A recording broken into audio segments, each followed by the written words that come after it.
my shoes and out the door. 5, I'm alive. 6, 7, 8, feeling great. 9, gonna shine, life is good. I'm doing fine. 10, gonna do it right and do it again, yeah. I look into the sky with all its beautiful color, but there's more than just for me, so gonna share it with another. I got to show, to give, let out. I want to sing and shout. Take a look and see a beautiful morning. Been in here and people are roaring with laughter, so it's a dirty showroom. Well, it's clean dirt. You have here the best of the best. Yes. So we have many celebrities here. The Harley Madison come over here, and the Usher come over here many often, and the Paris Hilton come here. Boy, I'm dating myself, but it's okay. Nobody else will. Oh. That's so Vegas.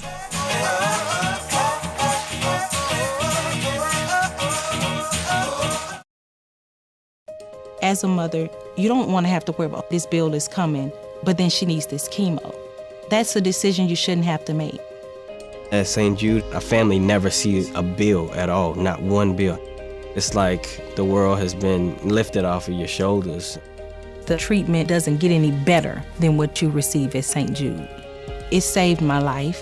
It saved my daughter's life. It saved our family. Welcome to That's So Vegas. I'm your host, Christina Keller, here in the Las Vegas Arts District, which is fabulous, in the fabulous Las Vegas downtown area. Speaking of absolutely fabulous, I have here in the studio with me Michael Airington. Aww. You're bringing something very special here to Las Vegas, to we the hope Windows so. Showroom. A pleasure to meet you, It's Christine. a pleasure meeting you. Thank you for being on the show. My pleasure. You're bringing a big, wonderful blast from the past here to a lot of people, and it goes back to the days of Hollywood Squares, Bewitched, all the good old shows. Bye Bye Birdie. Bye Bye Birdie. You are channeling and bringing back to life Paul Lynde. It's a trip and a half. I bet it is. We are having so much fun with it. We just opened at the Windows showroom at Bally's. And it's basically his show that he toured with in 1976. Ooh, that's a long time ago. In 1976, he was the biggest star on network television. He was the most sought-after guest star. He did, like, in 1976, he did 200 hours of prime time. Oh, I didn't I mean, know. he was on the Hollywood Squares. He had Bewitched, and he was also the comedy regular for the Donnie Marie Show. And he was on the Dean Martin Show. I mean, so many different shows. He was an interesting character. A lot of women were drawn to him. He was very flamboyant. As I tell everybody, it was a different place and time. We thought so differently back then. Right, yeah. But no, he was just this incredible figure who was actually so far ahead of his time. Right. And a character like him today could never get away with the comedy and the roles he did back then. You know, you could never imagine him, you know, being a father with a teenage daughter and all that stuff. It just wouldn't, people wouldn't believe it because we just want to categorize everything and stick a label on everybody. And we lived in such an innocent time. That's true. Back then, that people just accepted it. He was a confirmed bachelor. He wasn't married. No. But and I like that. Yeah. You know, my parents were conservative Catholic, and they just adored him. Right. You know, everybody really had a soft spot in their heart for him. And yet he had that one-liner, boom, boom, boom, boom. He could zing you like nobody else, right? Like nobody else. And, you know, and people liked that. You know, I mean, when they put him on a TV show, you laughed. Exactly. You know, when he was the father in Harry McAfee and Bye Bye Birdie, you know, you laughed. It was funny. Yeah. You know? He really had a, like you said, there was just something different about him. And you're very talented, you know, your repertoire. We're going to talk about one of your alter egos in a little bit, but let's kind of stick with Paul Lynde for right now. You got it. And how did you bring him to mind? Because, you know, a lot of the younger people today, and by younger I mean in their 30s and 20s, millennials. The millennials, they're not that familiar with him like the And older. they're coming to the show. That's what's so amazing. Right. Well, okay, Paul Lynde was, when I got started in the business, way back, a long time ago in the 70s, I was a teenager, and I got discovered by Mel Tillis, who was the country singer. And at the time, Mel was the CMA Star of the Year. And that's another episode to tell you the whole story how that happened. Love it. But I was his opening act, and I was in the 10th grade. Oh, nice. And at the same time, I was working for him.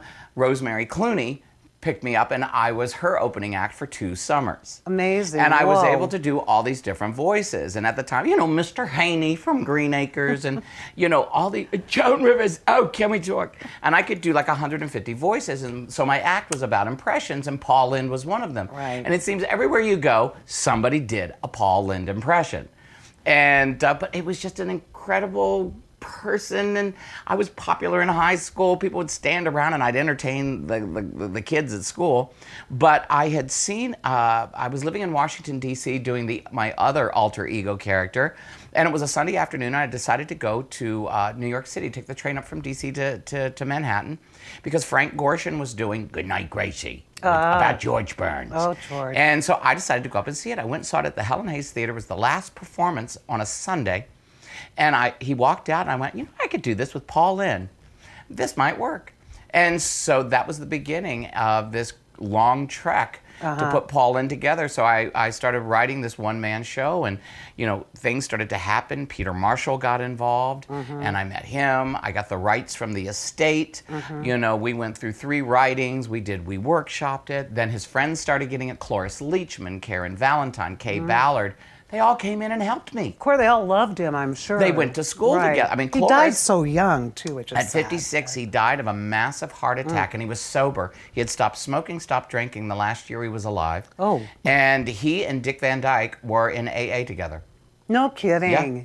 And he died. The autopsy, there was a lot of these stories about, oh, he died with a male hustler in his bed and that whole thing, and it's all crap. You know, what really happened was he had a massive heart attack, just him and his dog. And they found him that next morning. He didn't show up for filming. Well, I hope it wasn't because he quit smoking and No, drinking. he had, because of drugs and alcohol and smoking, he had the heart of like an 89-year-old man. Oh, boy, and back it then, just- yeah. back then they weren't as on top of it as we are now. As we are today. Right. And that's how he died. So anyway, that was how the show got started. And then through a strange, you know, thing of fate, you know, I ended up finding the box on eBay that was the Broadway touring box of his one-man show. And I bought this box off a friend of mine at the Historic Trust in Washington, D.C. called me and said, Michael, you got to go on eBay. There's this box. And it was the Paul Lynde show.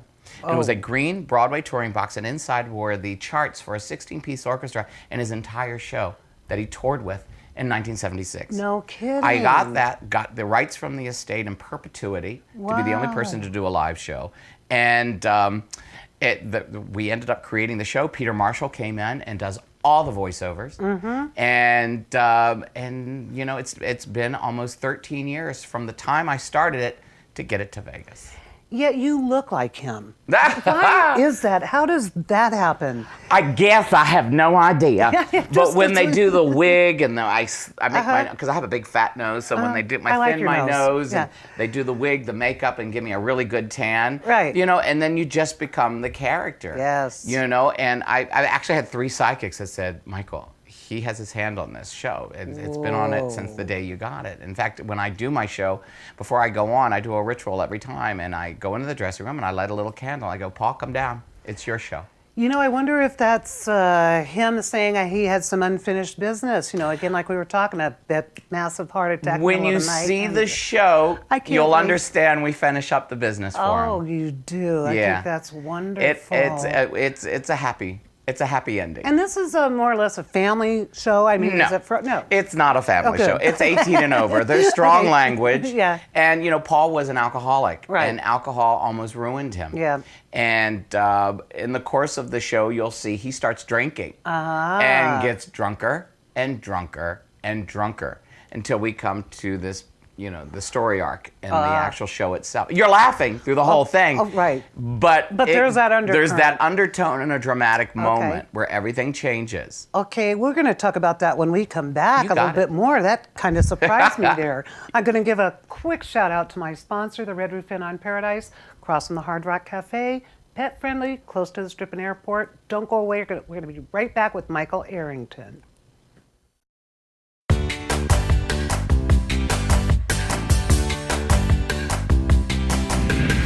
Well, hey there. Welcome to That's So Vegas. This is our new studio in the famous Las Vegas Arts District, downtown Las Vegas. We're here to rock your world.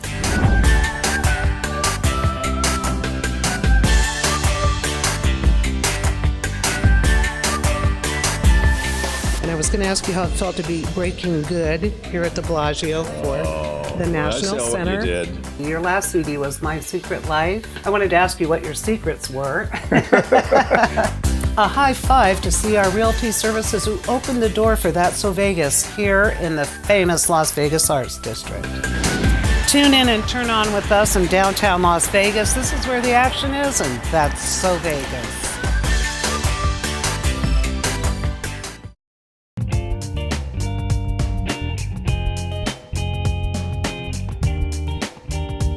Welcome back to That's So Vegas. I'm your host, Christine McKellar. I'm here with none other than Michael Airington. Hey.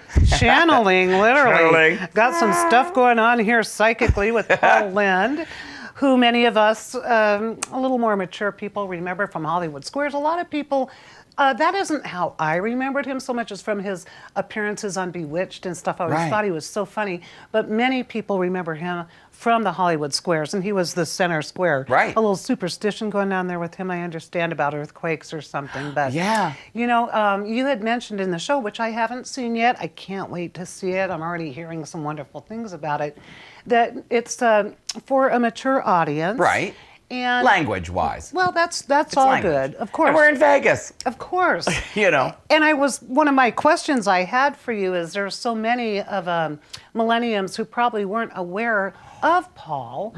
So how do you Get that? Well, you know, we found cross out. that gap? Okay, that- well, I was the voice of the Magic Mirror on one of the biggest Disney shows, children's shows, The Sweet Life of Zack and Cody.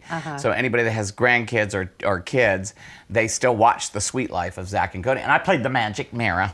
And I did, so these kids know the voice. And I do his voice on so many other things. Because he did all these cartoons. I just did a special in Germany.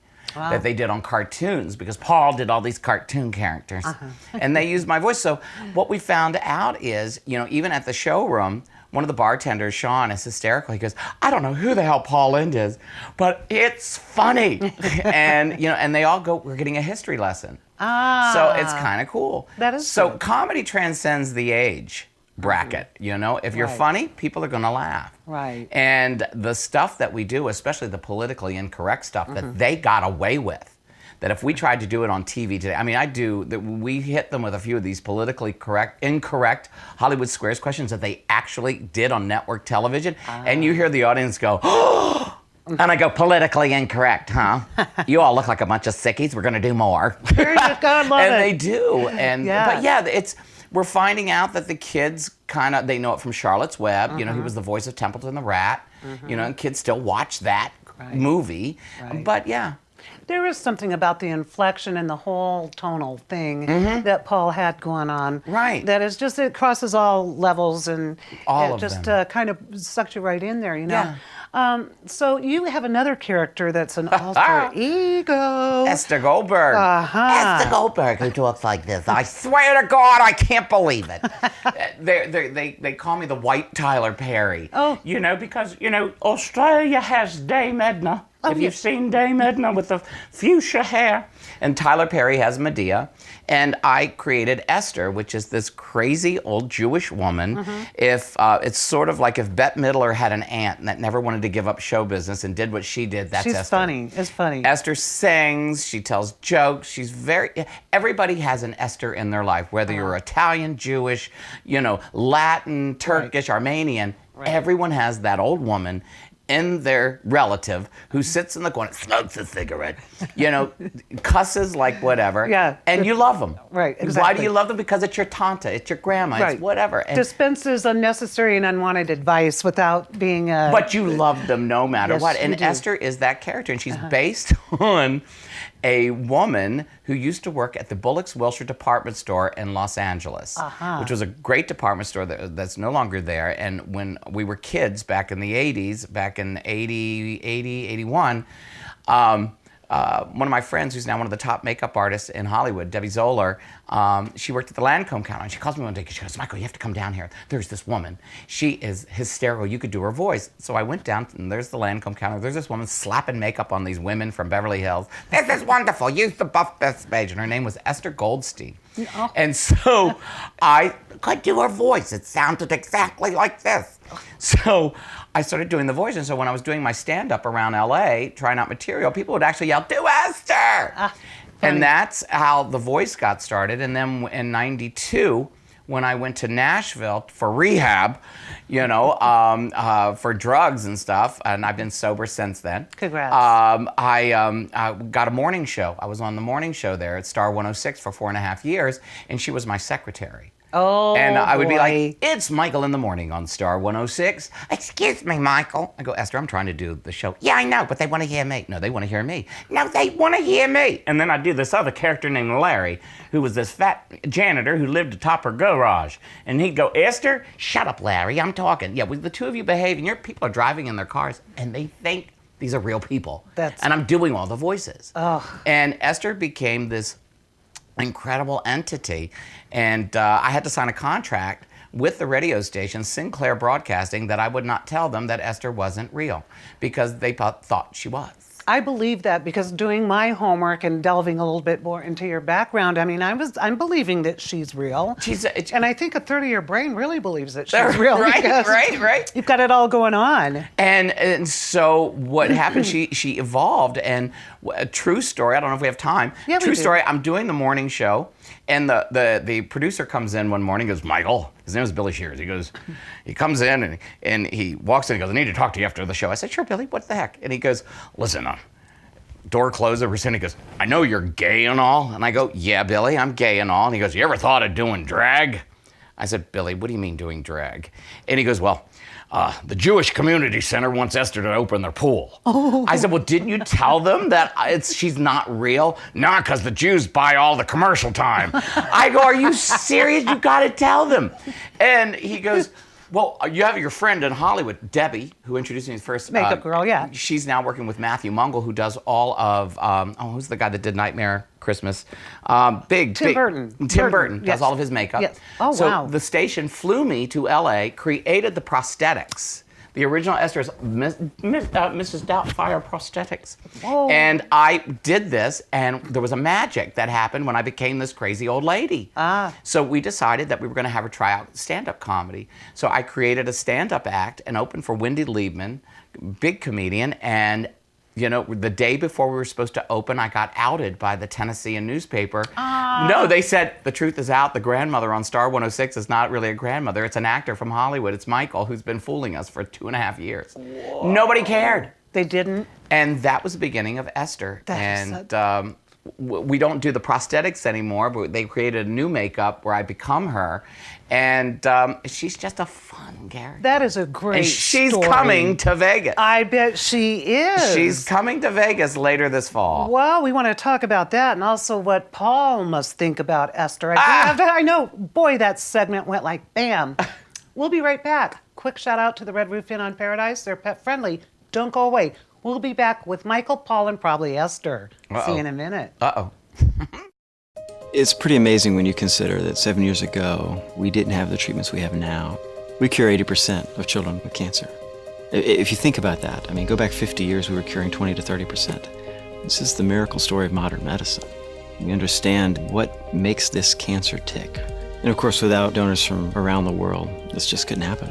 And there's one thing we're focused on here at St. Jude, and that's beating this thing.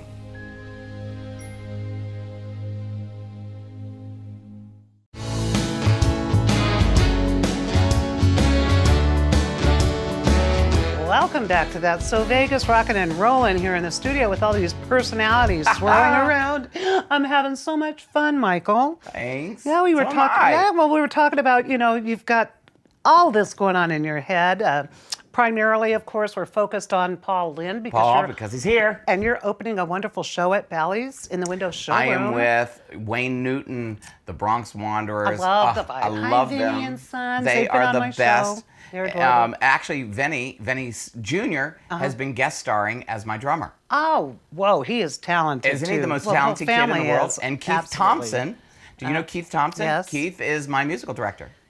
So You I got have it all one going of on. I have top notch. Fernando Tort is the bass player for the Bronx Wanderers. He's coming and playing the giant stand-up bass.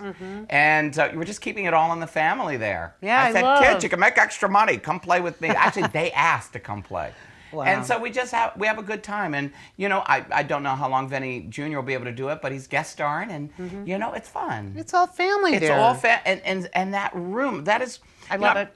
I've told everybody that the thing about Vegas is everybody helps everybody. Yes. And that room is so family oriented. It's just, when I say family, not family because my show isn't, but it's like a little family there, and we all support each other. And, you know, I love that there's a little nod there to Tony Saka. Everybody loved Tony. He passed away so unexpectedly, a month or so ago. And you're kind of stepping into that slot of... Getting that slot, and I his just show want to is. pay homage to him I and what he imagine did. he'll be there floating around, just like Paul Lynde, who said you've been told by a couple psychics that he's there Paul's in there. the ether. He's there. And, He's all around all the time. And then you have your other character, Esther, that we Yeah. were just having a hoot about. And I have to say, I have this vision of, would Esther and Paul date in an alternate universe? Possibly. I mean, Paul would go, Esther. Yes, Paul. I mean, would you go out with me? Of course, Paul. Of course, I'm not picking up the tab. No. You know, but wait a minute, I pick up the tab. Right. Oh, shut up, Michael. You know, I did this pilot with Hoyt Axton, and I had to play the owner. I was the owner of a hotel in Heartland. Heartland was right before you get to Branson, was when we were in Nashville, and I played the schizophrenic hotel owner. So I played Paul Lynde as the hotel owner. I was Jerry Lewis as the bellhop. I was Aunt C, this little old lady. And there's all the stuff that I used to do where I would have to talk to myself because I was schizophrenic in the show. Right. But in comedy-wise, it wasn't like Bates Motel.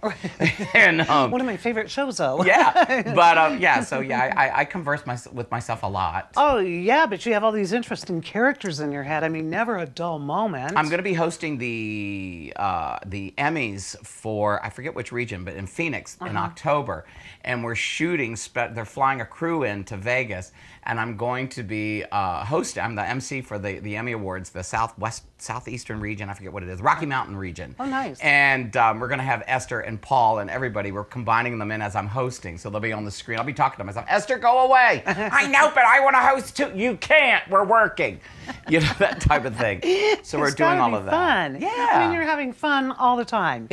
I tell everybody, if you're not having fun, get out of the business. Exactly. Don't take it serious. Yeah. I mean, take it serious as you perfect your craft. Right. But if you're not having fun, don't.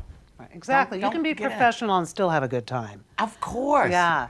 You know what I find interesting when we were talking a little synopsis of the show earlier, that how, and you know, we had acknowledged that Paul Lynde did have an alcohol problem. Right. He smoked and drank and then died, unfortunately, of a heart attack. But in the show, you know, you mentioned that as it progresses, you really are him, channeling him, and he's getting drunker and drunker. And Kay Ballard. Kay Ballard came to see the show when I was working it in Palm Springs, and she comes up to me, she goes, Michael, you're getting drunker too fast. It's got to be slow, and he gets meaner and meaner. So he was mean, but it was that mean funny, and we've all met that type of person. Of course, yeah. So, you know, it's evolved, and so, yeah, there is a story arc. I mean, there's a beginning, a middle, and an end to the show. It's a happy ending. You know, and it's happy. The show, I would say the show is 95%. You'll be laughing, but there's this 5% part that takes you to a place where you understand who he was and why he was so funny. And we go there, and immediately you hit this dramatic point, and then in less than 15 seconds, you're laughing. Isn't that something? Because that's just like the razor blade of life, you know, as you're going along. It is. That's what life is like. Right, yeah. You know, and we sometimes, you know, I live in a world of, you know, we live in a world of 50-50. There's always an answer, yes or no, and most people never ask for anything in this world, with their career, with their life, or anything. And I said, you realize the universe has given us a 50-50 chance, and most people just blow it because they don't take the opportunity to ask. That's very interesting. What a philosophy. And that is what I've done my entire life. You ask. Right. You know, life is a 50-50 crapshoot, and most people don't realize if they just ask a person in charge or a job or whatever, it's going to be yes or no. Yeah, Those that's are incredible odds. You know? That's so Vegas. That's so Vegas. I like the way you put that. There you go. Yeah. But yeah, and I've lived my life that way since I was a kid. And here you are. Everything in I've Vegas. gotten in my life is by asking. Yeah, 40 40, what's 81 from 2017? Don't ask me to do But the I was math right open. now. I know I can't. I'm worse. I flunk I know. math. I'm having But too much I fun. opened for Mel Tillis at the Frontier Hotel in 1981. Did you have any idea then that you would come back and have your own show on the Strip? I Was had, that something it was were... a dream to headline in Las Vegas. Who knew it was going to take so long? Thank God for Botox. Anyway, so, but yeah, Vinny Sr. and I were talking about that in the dressing room yesterday, about our this is what we wanted. And it's like, you can get anything you want in this world if you just believe and go for your dream. Absolutely, and there really is no time stamp. It's not like you're... Don't let people say you're old. Right, Don't let exactly. people stamp and say you're old. Right. You're as young as this right here, your heart. Absolutely. And your mind. And what I love about what you're doing, too, you're resurrecting Paul. Right. And that's really interesting because, like you said, he had a special niche in his time. People weren't gay friendly then. And, No. there was a lot. But they flocked to his shows. He sold out. Absolutely, because he just made it palatable. And there's for a them. message at the end of his show that you'll see, and everybody just goes, "Oh." There. So that's It's where cool. it's at. Yeah. It's You really have fun. a rehearsal today, don't you? I have a after the show at 2 o'clock, show, and I yes. have an hour of makeup because we do the hair, the makeup, the nose, the Which is teeth, the whole thing. astonishing to me because really I just got that whole vibe, that Paul Lynde thing when you walked in the door. This is the Well, we first have time to met. make it exaggerate it some more. But we have this yes. wig designed by Laura Caponero, who's the head wig mistress for the South Coast Rep Company in LA. Yeah. And we have 2 wigs. It was like $4,000 handmade. That is Yeah. just his hair and Oh, color.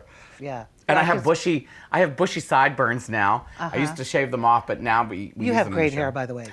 Everybody says I that. just want to run my fingers through it. but Everybody I'll says wait. that. You're busy. I try. And here we are again. Here we are We're again. gonna get you I out had on so your much fun. I'm just loving having you here, and I can't wait to see the show. You better be there. I will be there You with have bells VIP tickets on. waiting for you. You tell Kelly at Publicity Lab you've got front row seat tickets. Love Kelly. She's so good They to are the us. That's best why you're PR here. company. I know. I love them to pieces. So The absolute best. Well, break a leg, Paul and Esther and whoever else you got going on in there, Michael. So many golly, so many different We people. love them all. Aw. Well, I hope see you you come back. soon. We'll bring Esther in one day. Oh, absolutely. I'd love to have her. She'll keep you going. Okay, that sounds good to me. It's a deal? Yeah, she can be my Jewish godmother. There you go. Oh, I Yeah, love well, it. have a fun time. Thank you again. Thank you so much. Thank you. We'll be back with another guest next week who's going to rock your world. But in the meantime, everybody go Hi. to Bally's. You've got to catch this show. Hurry. Yes. We're there. That's so Vegas. It's so Vegas. 1, 2, 3, 4, get my shoes and out the door. 5, I'm alive. 6, 7, 8, feeling great. 9, gonna shine, life is good. I'm doing fine. 10, gonna do it right and do it again, yeah.